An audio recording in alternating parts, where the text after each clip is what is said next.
I don't talk about Tyla because I don't want to bring attention to it because I know what they're doing to her. But when you think about the lyrics of that song, Water, and you think about her core fan base, which are girls between the age of 7 and 17. Can you blow my mind and set off my whole body? Make me sweat, make me hotter, make me lose my breath, make me water. Why the f would that be coming out of 8-year-old's mouth? And dancing and gyrating and trying to get a bump, bump, bump. Because that's all those kids that are watching her are doing. That's all they're doing. They're going to imitate everything that she does. Meanwhile, the local pedo who has a kid who are friends with a bunch of girls, 9, 10, 11 years old, inviting the girls over for pizza and to watch. It looks like Tyla has found herself in even more drama after Jaguar Wright called her out. At first, people were just saying she was an industry plant, put in the spotlight to appeal to a certain image and crowd. But now new claims are surfacing that there's more going on.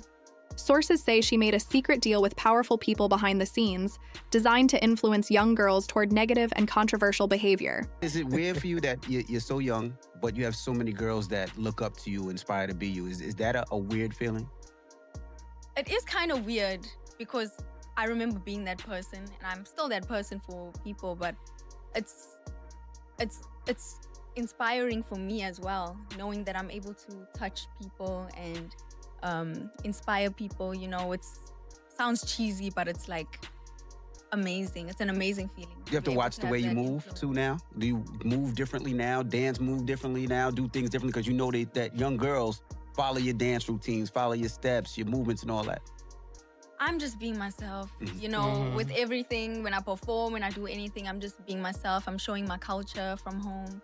And whoever likes it, likes it. Whoever... Jaguar says the lyrics in Tyla's hit song, Water, make me sweat, make me hotter, make me lose my breath, make me water, aren't suitable for anyone under 18. The issue is that most of Tyla's American fans are teenagers. Jaguar also claims Tyla's team keeps trying to make her seem younger, but her revealing outfits don't match that image and make many teens uncomfortable. On top of that, her quick rise to fame, jumping straight onto big stages, made people think her breakout with Water didn't happen naturally. It wasn't just about the song, but the perfect rollout, the viral dance challenge, and how smoothly everything came together that made people suspicious. Usually, international artists spend years releasing singles and mixtapes before breaking into the US charts and earning global fame. They grind for a long time before catching even a small break. But with Tyla, it felt like everything was already lined up once Water dropped online. The lyrics fit the moment, the beat was catchy, the dance was ready, and the timing was flawless. That's why people started calling her an industry plant. When every detail seems too perfect, it rarely feels like luck or pure talent. Still, that success might be slowing down. Even though her debut album blew up beyond expectations, her new EP, We Wanna Party, is performing surprisingly poorly, and fans are taking notice. Back in March 2024, when her self-titled album Tyla came out, it broke streaming records, hitting 1 billion Spotify streams in just 3 months. It later passed 1.3 billion, becoming the most streamed female African album ever.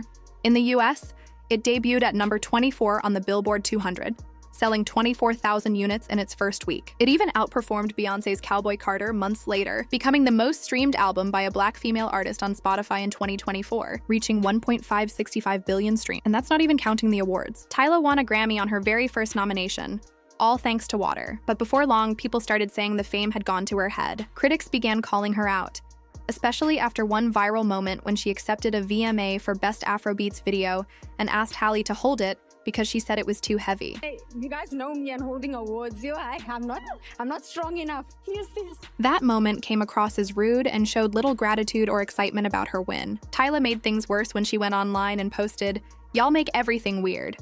I wasn't asking my girl Halle. We're just girls." Mic drop, shut the F up. I wanted a VMA. Not long after, another controversy added fuel to the fire. An old interview resurfaced where Tyla referred to herself as colored, which caused even more backlash and seemed to speed up her fall in popularity and streaming numbers. Like, in South Africa, my race is called colored. And it's a very stressful term to use in America because I know it's a derogatory term. Right. But in South Africa, where Tyla is from, the word colored has a different meaning and is actually an official ethnic category. But in the US, the term has a painful history connected to racism and Black oppression. and many people didn't take it well. The problem wasn't just that Tyla used a word considered offensive by many African Americans, who make up most of her fans, but also how dismissive she seemed when she had the chance to explain and make things right. Just say this, here's the problem, and it's not a Zeke problem, it's not a producer problem, it's a Tyla problem. It's her. Let me tell you why. You came to America, and you're in a Breakfast Club. You got artists that would die to talk to Charlamagne, and you looking at your people because he asked you a question you didn't want to answer. Man, what? It don't work like that in America, baby. At all, You can't baby. hide from issues if you black. And what happened was she thought, see, here's what's really happening in America right now. The Africans that are coming here to get money are realizing what's happening is white people in the music industry brought in our African cousins. Yup. Like, since y'all niggas listen, I'm gonna bring in these y'all African cousins because we they don't look respect alike them. to everybody, but they ain't got that sauce. They don't got it. They ain't got that Especially hood. Tyla. And I'm not saying this, but Tyla's also she's also from the same place that Elon Musk is from. Right? So racism and all that shit huge where she is, but she had a chance to speak on it. And she did. And she blew it. And she looked at somebody else like, I don't even want to Like talk a little girl. about it. We're I don't holding even her want to hand. talk about it. She said, I'm not Guess freaking what? black. Guess what? Using those are numbers. Here's what Tyla did wrong. And tell you me. know this, Brandon, on some industry. A hit is not a problem. Tyla can have water out right now. The people are not gonna with it because she has made it known that I'm here just to get money. I'm here not to be one of y'all. Even though they bunch me with y'all, let me separate myself from y'all. I'm different. And this is what the you get. And now the y'all that you don't want to be of is gonna be laughing, Hating on y'all. making jokes, all that because you didn't want to be one of us. And I'm through the gangster too. You from South Africa. Nelson Mandela ain't died for you to be coming here and saying you ain't black. Straight up. He ain't sitting in jail for 30 years for that shit. So I understand why you sold 3.7 and PLP. Not 37. 3.7 is what Tyla sold, my dude. You can't say she's Britney Spears, and that's what irritates me. She needs to build her world. She needs to find her fan base. She's just a song right now. But remember I said this. She is a star, and she doesn't need to have the last. During her interview with Charlamagne on The Breakfast Club, where everyone expected her to address the issue, Tyla said nothing. Instead, she turned to her PR team, who advised her not to answer the question at all. These debates that they be having about your identity as a South African colored person. What does that even mean? Can we not? Por favor. Oh, I like that. We keeping that in the interview too. I like when they talk from the back and say we can't. I like that. I like that. That's good. That's even better. Next one, please. That's even better.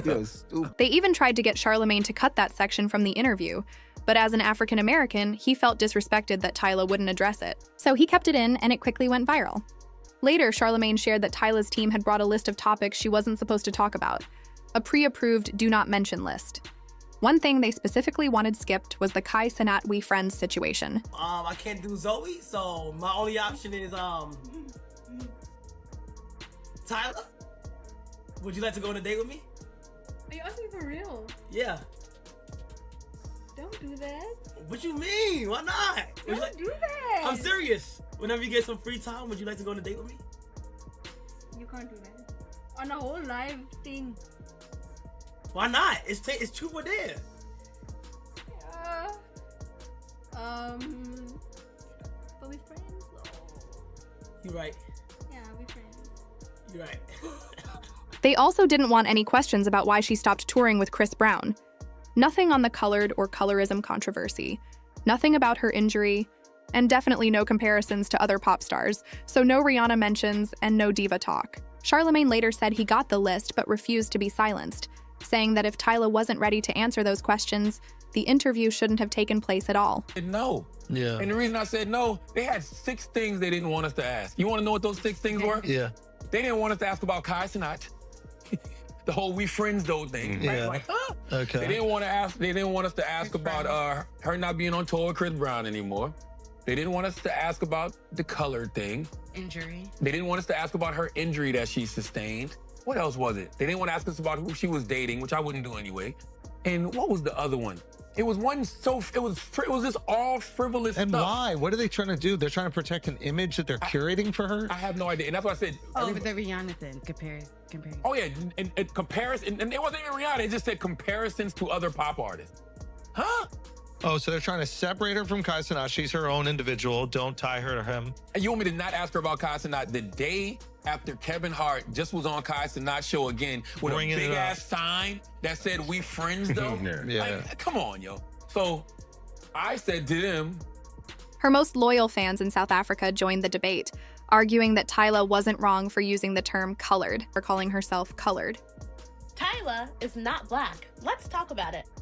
Race in the United States is not the same as in South Africa. That's why many Americans were shocked to find out Tyla doesn't identify as black. Blackness in America is defined by the one drop rule, where having just one recent black ancestor and certain facial features gives you this distinction. But in South Africa, concepts of race were influenced by apartheid. So, while indigenous South African groups are considered black, and descendants of British and Dutch colonists are considered white, there's another group called colored. Colored refers to South Africans of mixed ethnicity, often descending from interracial couplings of black Africans and white settlers. This also included South Asians until the end of apartheid. Tyla falls into this category because some of her heritage is Indian, Mauritian, and Zulu. Colored communities in South Africa have a distinct culture that's different from other racial groups in the country. And even though apartheid ended, the way South Africa thinks about race is still the same, with this thinking still ingrained into culture today.